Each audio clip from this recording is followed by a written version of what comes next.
On this episode of A State of Control, we talk about AV programmers and their career paths. How have we gotten to where we are, and what are the different options for moving forward? All that and more on A State of Control. The network for the AV industry.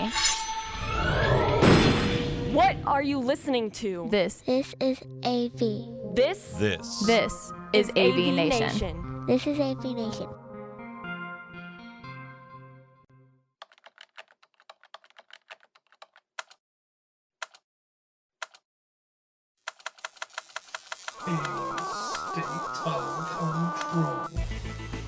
A State of Control.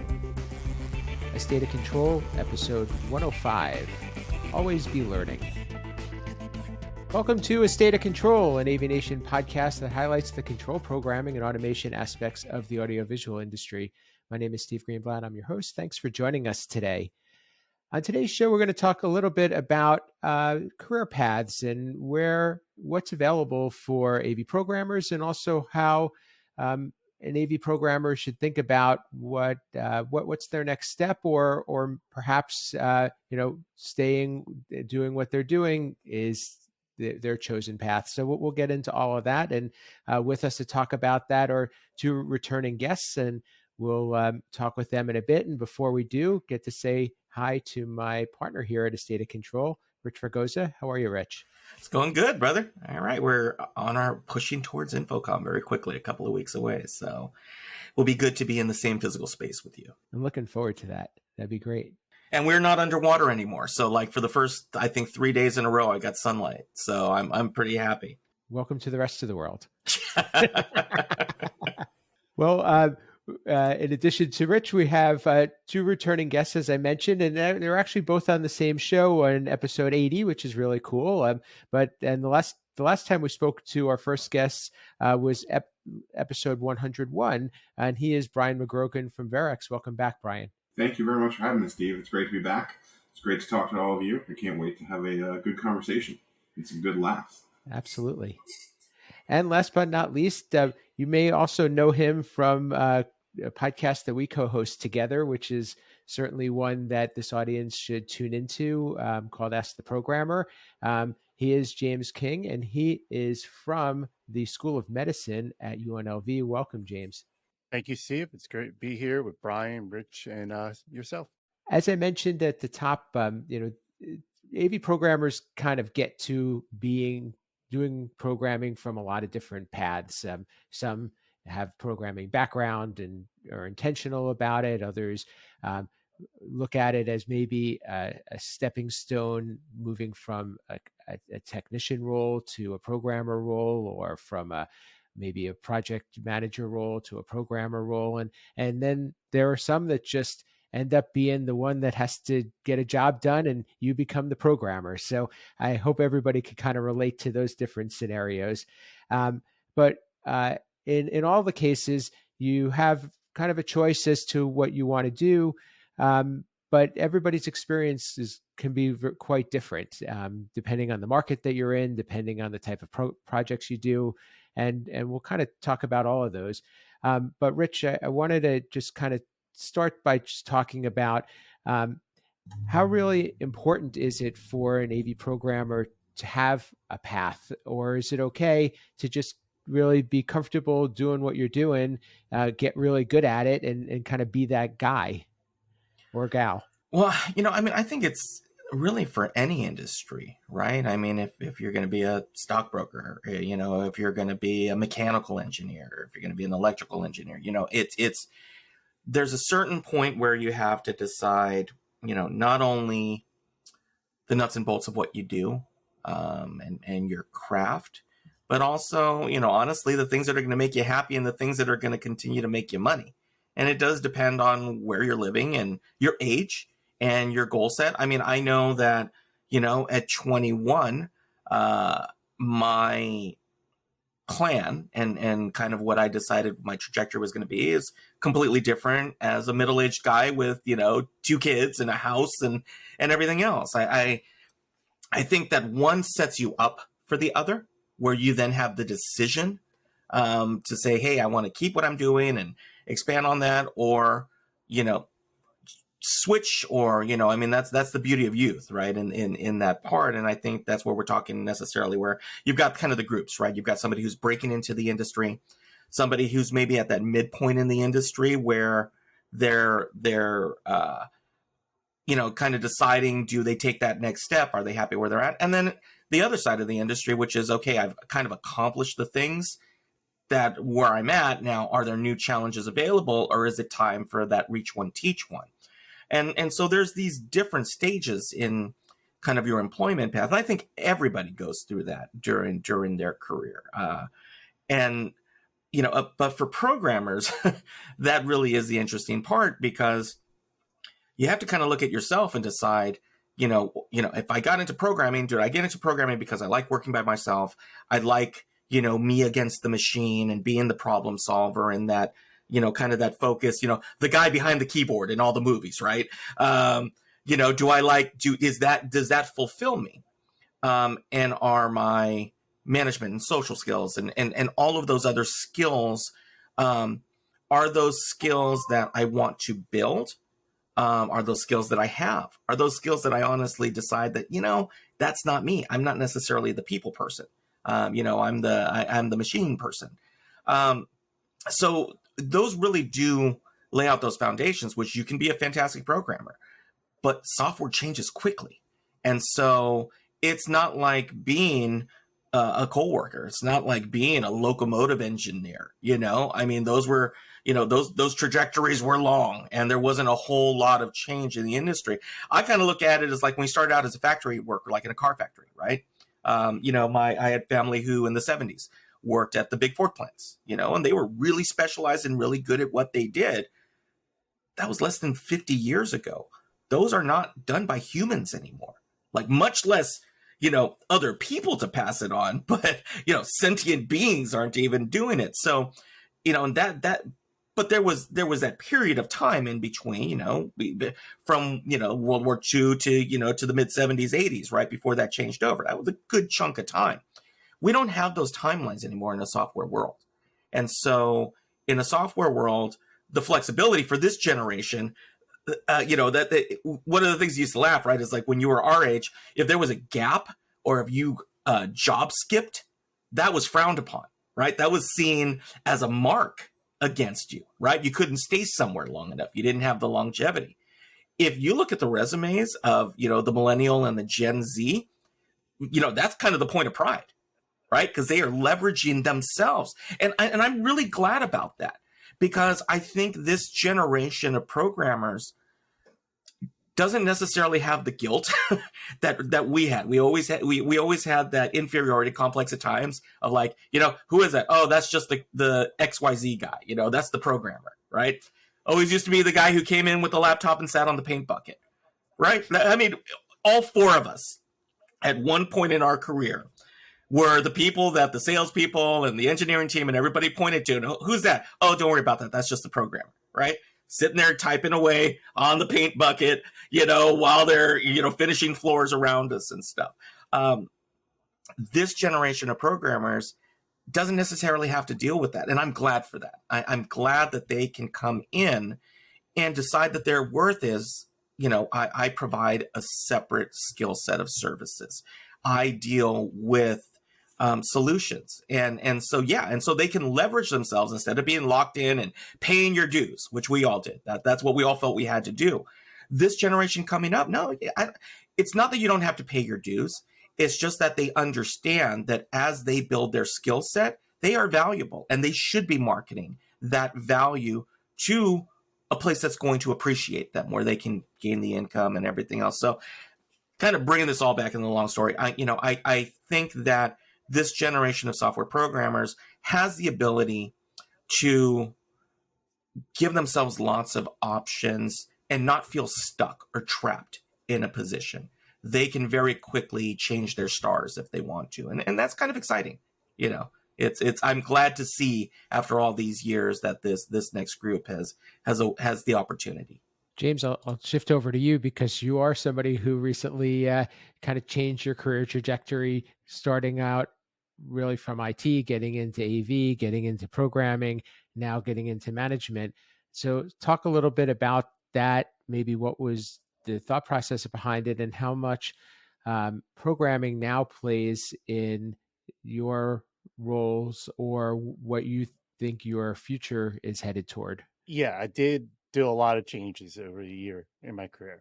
But I want to tacked onto that where my end goal, like where I envisioned myself going to, was management. So that was always something I saw myself going to. I actually never saw myself in AV or being an AV programmer. Kind of like everyone else, I've got thrown into it, and then my boss is like, "Here, figure this out, make it work," and that's what I was doing. So I do enjoy the programming part, and I have to say, Rich, you got a paint bucket. I never was that lucky. I sat many times on the floor, but yes. So that was always my goal, was to get into management some way, somehow, and that's one thing I like about higher education. It allowed me to span. I wasn't just a programmer. I also was an installer. I was also a designer. In fact, where I was very fortunate that I worked in an environment that we did 99% of the stuff in-house. The only time that we went outsourced outside of ours was when we didn't have the bandwidth or the resources to do the job. And normally those were the jobs we were fixing later. So I was fortunate enough there. But I also want to hit on something that Rich has mentioned is, yeah, a lot of times the programmer was, don't worry about the man behind the curtain or the person behind the curtain. Don't worry about them. They're going to do their magic, and that's it. But the thing is now is programmers are becoming headhunted. Companies are seeing like, well, Rich is doing this for company Z. Hey, Rich, we'll pay you 5% more. Come work for us. And then Rich does that, and he does something great for company Y. And then company A hears about it and be like, hey, Rich, we'll pay you 5% more. Come work for us. And so, yeah, that changing jobs quickly is happening because they're being headhunted. We talked about that in higher ed, is if you're in a area where there's a lot of colleges are seeing that. They're seeing techs, not just programming, but just your techs, and be like, well, James is doing this for the School of Medicine at UNLV. We can reuse him at this school. So we're going to try to pull him over. So you definitely seeing a lot of that headhunting now, I feel. Brian, I do want to follow up on what James said, but also you have a nice progression story too that you could talk to, and I could say that I was personally part of it at one point when you and I met quite a number of years ago now. You were, I believe, a field engineer, and I was doing programming, and now you're leading programmers. So I guess, talk a little bit to that, and also what is I think one of the driving factors toward your desire to pursue that. Yeah, I mean, just kind of like you said, I started as an on-site technician, bottom of the ladder, let's run around and service these rooms. And very quickly I saw, this magic behind the scenes of this touch panel that talks to all these different pieces. And I kind of saw in my career path that I had to go through being an install tech, being a field engineer before I could get there, and I feel like all of that has helped build my skill set so that I can understand a lot of what's happening behind the scenes and a lot of the way that hardware works, in not just in a lab environment, right, but in a real world scenario, how it actually works, which allows me to think a little bit different about it, and that kind of set me on my trajectory. And then getting to the programming side of things, right, like starting with these small jobs, and then all of a sudden getting thrown at a massive project with 4-way divisible space, having never done a divisible space, and being scared sitting there of, okay, all right, I'm going to make this work, and, we're going to get through it. So, but yeah, I mean, you and I worked early on when you were actually programming, and it was awesome. I have a lot of mentors along the way, which have been very helpful, seeing the way that other programmers work, seeing the way that, other things are done, and that's been extremely helpful. But I think, the driving factor behind all of that is this is what I enjoy doing, right? This is what gets me up in the morning, what gets me to my desk, and I enjoy talking to people. I enjoy the creativity that we get in a lot of cases where I feel like a lot of programmers in other industries don't have that necessarily creativity side of it. I love the touch panel design side so that I can be creative there. And making oddball pieces of equipment talk together that were never meant to talk together. So it just keeps my interest and keeps me engaged. And, not to say there aren't days where I'm like, okay, we got to make it through this day. We're going to get this project done and, we're going to move on to the next one. But there are also days where it's like, wow, that was a win. That is awesome. I'm so happy I worked on that. And that was just a great project. I think that's really what draws me to programming as well, is seeing the fruit of the labor. To go on what Brian was saying was, I remember one of the big one of my first big project where I almost did the whole thing,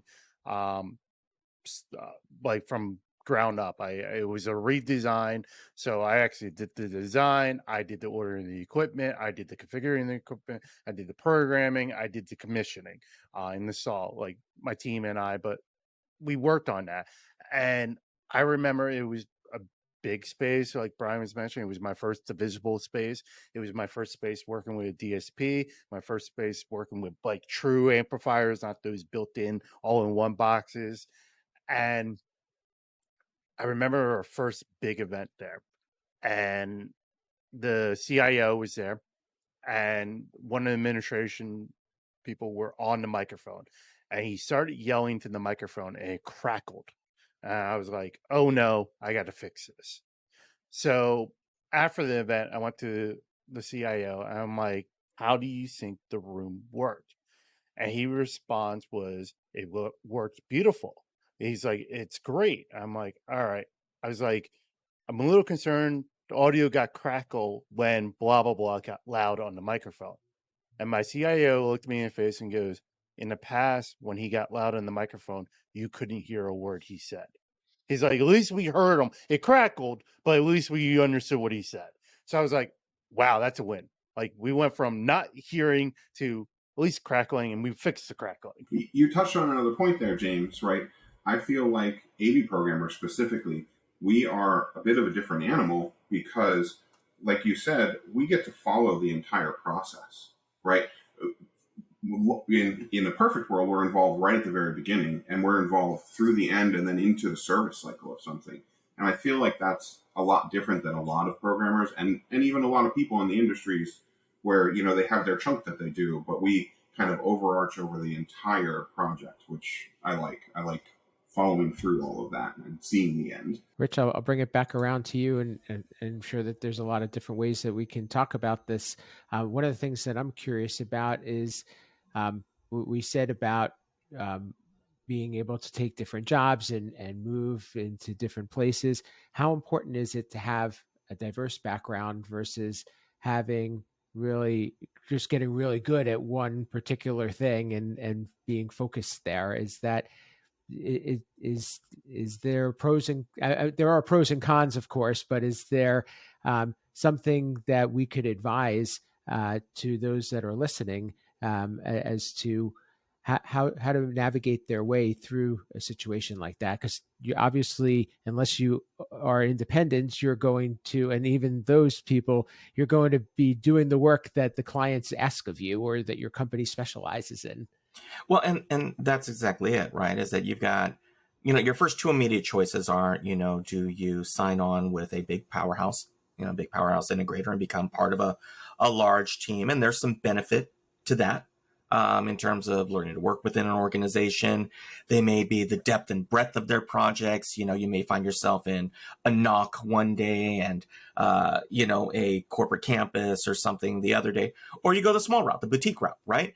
And there you've got the ability, because you have less people, maybe not the ability, I guess the opportunity, that you got to wear a lot of hats. And some people thrive on that, right? Some people thrive on being the problem solver. Some people thrive on that multitasking element, like James and Brian, and even you were talking about, like we all came in. For me, I think that if you're starting in your career, unless, it's really rare, unless you kind of get in there out of school and you go, wow, I found my home. I found my people. I found everything I want to do. It can happen, but it's rare. At that point, though, it becomes a matter of, hey, look, if you really want to get good at what you do, getting good at what you do means being able to do it across a variety of environments. So start out, corporate. But if all you're doing is, say, setting up a single huddle space with a Nook or something, that's not necessarily flexing your wings. Now, you could sit there day in and day out, and maybe you like it because you go in, you do the same thing, you're in, you're out, you grab a coffee, and away you go. But if you're looking for a new challenge, well, find another company. And maybe they specialize in education. So maybe now you're dealing with a campus, or you're working at a university, or, now you're still taking that same skill set, but in a completely different environment, because you're dealing with, maybe the a campus IT, which is completely different than corporate IT. Maybe there's an opportunity for resi or retail, or hospitality. It's at that same point, your approach should be the same. It's the stuff that you touch that will be different. But, I know that, like, when I advise people, I'm one of the few that, I jump in and out from resi to commercial and education. But that's over, 30 something years of doing it, and blocks of time focused on one and then blocks of time focused on the other. And, it becomes kind of that riding the bike. I'm grateful for that opportunity because I think they help each other out. When you're too far in commercial and you're dealing with a space, you can forget about the people. And when you are in resi, you're so focused on the people, because the personalities and it's their space, that you can forget about your process. So, and that is probably if there's going to be a difference between the two, that is where you can find your balance. And even education, right? Again, you're dealing with a different subset of personalities and rules and processes. And so the more processes that you can get yourself experience in, the more valuable it makes you, because you can come in and somebody says, oh yeah, we're doing this. Yeah. We've done classrooms before. Not a problem. Here are the pain points that we ran into. And that becomes something that you bring to the party. And that's what you always got to look at, right? Is what do you bring to the party, where it becomes a matter of, okay, these are the things that I've done.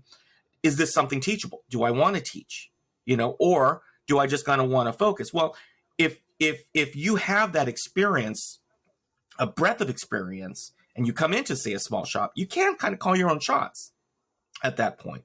If you come into a large organization, well, then your track, your education track, or your maybe you don't necessarily want to be the head of the division, but you like the idea of being a project leader, right? A software project leader, where you aren't necessarily doing the DSP programming and the coding and the touch panel design and everything else, but you like being kind of that overlay that helps bring that together. That's a skill set that a sales engineer can't do, right? Because they don't have the technical chops. But you can work with the sales engineer so that the guys in the field, maybe you're the one who wants to save the guys in the field from having to constantly complain about, oh, they just sold this thing again, and away you go. And so there's a lot, and I think it is the sweet spot for the programmer, because honestly, you could, pick up the engineering side of it if you wanted to, because you have to deal with those boxes anyway. And you can also deal with the design and the sales side of it, because you have to deal with those boxes anyway. And so that really does become this. And again, I've seen lots of programmers do great at sales because they know what that end result is. And they're able to go ahead and relay that information. I've also seen them be great PMs because they've gotten so frustrated with what was put upon them that they've been able to implement a process to help, that last mile. Because that's really is for the programming side, the control system programmers, right? You're always that last mile person, right? You may not get to actually talk to the end user. They may try to push you off to the side, and then everybody comes in to save the day. But you're still there. You're still the one answering the questions, right? And so, I think I do like that, because I think you can do both. I think you can be good at what you do by expanding the width and the breadth of your experiences. Brian, now take this from another angle too, because I think what Rich said is really important, and I think that there's something to be said for being able to be put in different positions and different roles, but also dealing with different types of systems, even though it's all programming.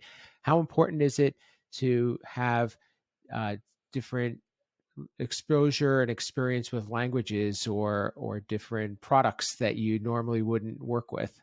I think obviously the more diverse your portfolio is, right, the more diverse your knowledge is across product lines, across programming languages, makes you more valuable, right, and makes you kind of better at what you do, for lack of a better term there. But especially in today's world where we have to pivot all the time, right? A sales engineer might have sold control system X, and by the time we get to installation, control system X is 12 months out. We have to go with control system Y. And so how do I get myself there? And the answer to that, honestly, is always be learning, right? You always have to keep on top of everything. And so having the knowledge across the different levels of platforms, and not only, your control system platform, but the DSP platforms, the different aspects that have to be done.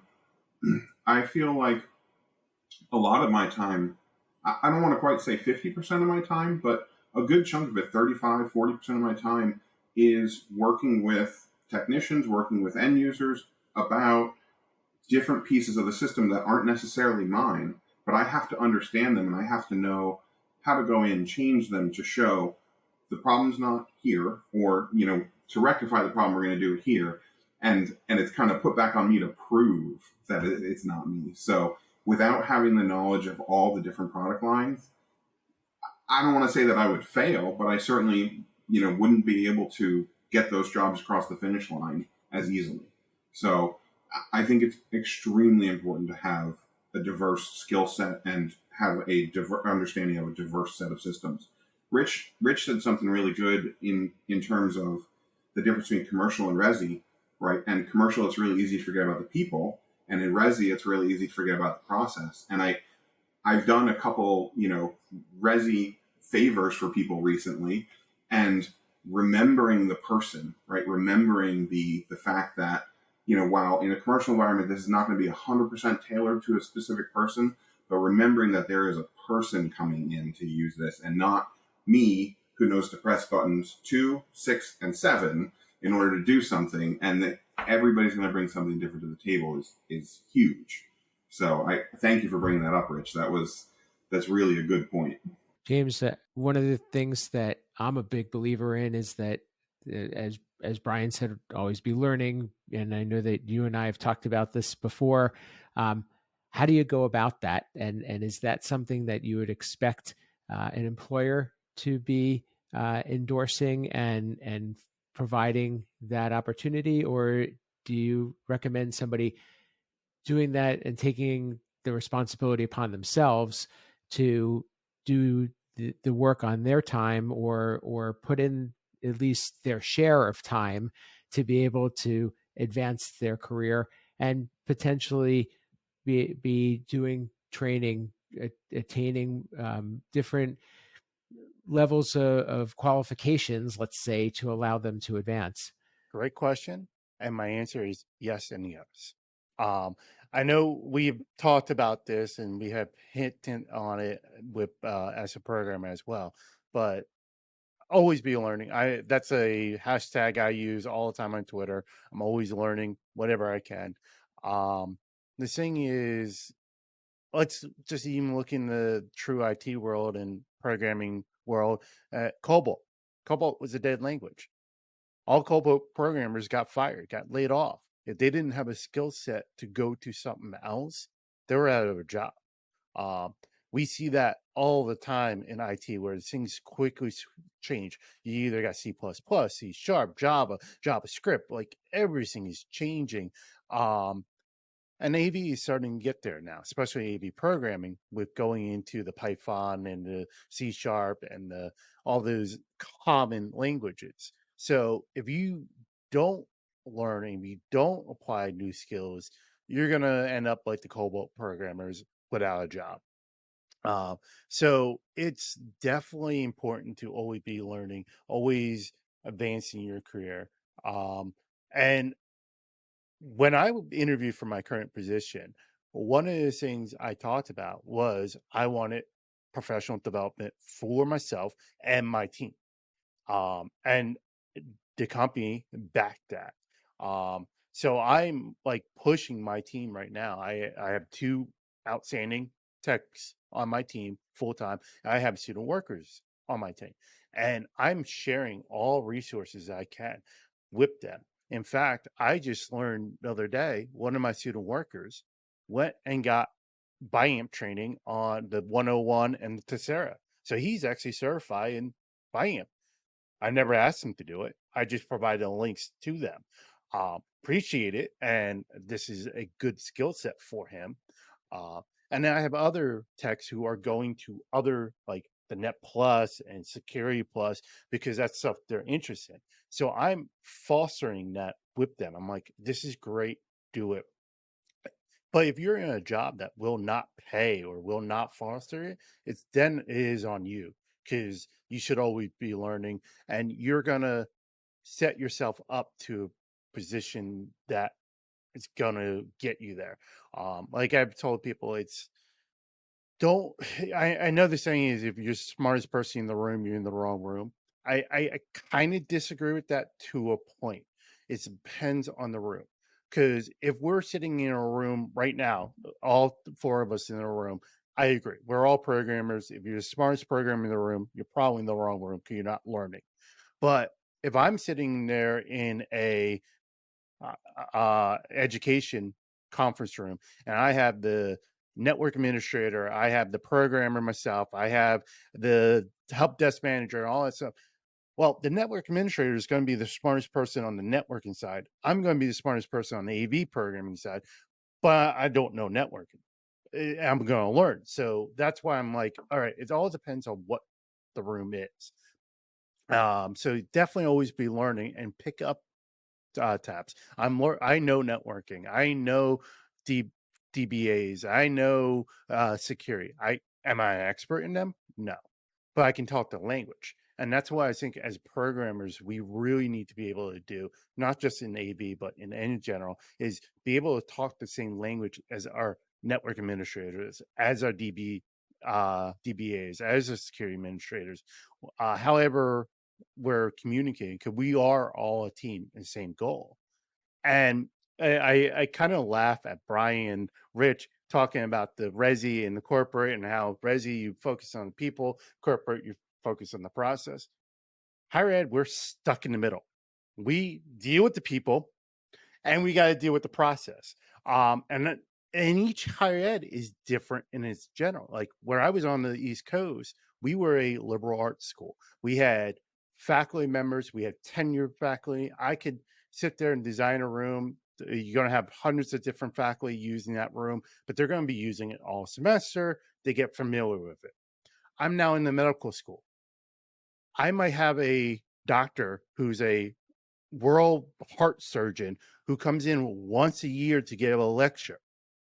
They don't care how the room works. They want to come in, give their lecture, and they're leaving and going back to the hospital. So that whole getting comfy with the system is not something that I'm fortunate enough with all of my faculty members here at the new job. So our systems have to be easy enough that someone walking off the street can just use the room with little and no help. And then we also do provide that help. And like I said, we do also have those recurring faculty members who teach and all that stuff. So everyone's different. And like I said, we fall in the middle in higher ed where I have users. I got to deal with my end users, but also I got to process because there are so many wide users. Like at a resi, each resi is different, but I could teach Rich, okay, here's the buttons you're using to turn on your system, and that person's great. They know it. That doesn't change. Corporate, you might have to, teach a secretary or a business administrator of how to turn on the boardroom for the president, but then they get to use it's the same person. They understand it. For higher ed, like I said, I got a rotational of people coming in. I have people coming from the community. I have faculty. I have deans, I have president of university, and sometimes, knock on wood, we have presidents of the United States coming and giving speeches. So we have a wide range of people. Very well said, and that's probably a good place for us to stop. But this is just a wonderful conversation that I think we all were able to really feel a part of, and also relate to in many different ways. And I hope our audience also feels that same way. But please reach out to any of us here if you'd like to talk a little bit about your situation or anything that any more insight we could provide. With that said, Brian, how can people get in touch with you, learn more about Verrex and anything else that you're up to? I mean, as Uncle Richie always says, you can find me on the interwebs at B Magrogan on all the socials. You can find Verrex at verrex.com and learn all about the services that we provide all the way through. And you can reach me, B Magrogan at verrex.com. Excellent. And James, how can people get in touch with you, learn what you're up to, perhaps listen to our our Ask the Programmer podcast, and also learn more about the School of Medicine at UNLV? So yeah, if you Google me, you'll find me. Twitter, AV_James King. Anything with HEPMA. I am very involved with HEPMA. I do write for the Higher Ed Digital Magazine, the IT and AV column. I see mentioned co-host of Ask the Programmer that comes out weekly. Again, I'm out there. You can find me. I love to connect with people all the time. Take him up on that. And Rich, how can people get in touch with you? And if you have any more closing words that you wanted to share, please do. Well, yeah, I really do want to reiterate that, reach out. There are lots of Twitter groups. There's Facebook groups, obviously, any individual here. But, these are the ones that, sometimes you don't know the question asked. Sometimes the just thing to do is introduce yourself and say, hey, I've been doing this for a while. And, what do you think? And tap into those resources. Infocom's coming up, If you haven't asked, if you're working for a company, if you haven't asked to go, campaign to go, expand what you're doing. HETMA has things going on. There's regional shows that are opening up again. We're seeing the opportunity for you to be out there. And it is important not only to be working on the nuts and bolts of what you do, but the social side of what you do and getting out and meeting other programmers. Because again, once you can kind of get away from being isolated and on your island, you remember that there's other people in the industry, you build your friendships. And Steve and I, decades, at this point, it's come from that, seeing each other and having that opportunity to just be able to pick up the phone and say, hey, I got something going on. And, business, personal, any of those things. But it's important to have those friendships as well. Your working environment, spend a great deal of your life working, try to make it as fun as possible, as I do with Beagle sitting back here. So you can go ahead and find me on the interwebs, while you can also see the dogs on the interwebs as well. Fregosadesign.com, on Twitter at @rfregosa. But first and foremost, as I always say, I hope you find me here on AVNation.tv with our suite of shows that hit all of our verticals. And please support our sponsors. Well said. And it is true. And I think that these friendships go a long way, and we all feel very comfortable talking to each other and sharing stories. And I rarely find people that are closed. It's really what makes our industry so cool and so welcoming, and I think keeps people in it. For me, you can reach me at Steve Greenblatt on social media, my company Control Concepts at controlconcepts.net. Please, if you do like this show and you want to hear another podcast that's similar, check out Ask the Programmer. Rich was on and did a fireside chat with us for an episode, and also shared a little bit about some of his experiences. So check that out. It's a really great episode and one of our probably more downloaded ones. But for this podcast and AVNation, please go to avnation.tv. Just like Rich said, leave a rating, review. Let us know what you think. We're always open to new guests, new show ideas. Please reach out to us about that. We want to expand our horizons, and we want to keep on serving this audience. And with that, this has been A State of Control.